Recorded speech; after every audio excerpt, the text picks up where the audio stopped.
আজকে যে মেশিনটা নিয়ে কথা বলবো এটা খুবই একটি গুরুত্বপূর্ণ জিনিস আছে। এই মেশিনের ব্লেড আছে মোট 4টা, কাটিং ব্লেড 4টা থাকবে।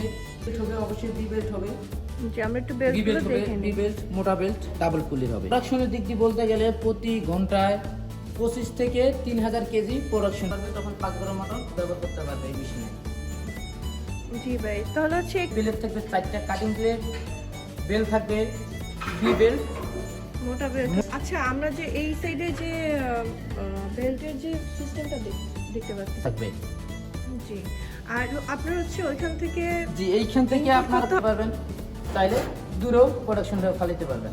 একটু উপর নিচে করা যায়, তাই তো? জি, এটা কাটিং সাইজ অবশ্যই 1 ইঞ্চি থেকে 1.5 ইঞ্চি, 2 ইঞ্চি পর্যন্ত হয়ে থাকে। 4টা বেলের 3টা বেল তুলে রাখলে তখন আপনার সাইজটা বড় হবে। জি। এবং এই মেশিনে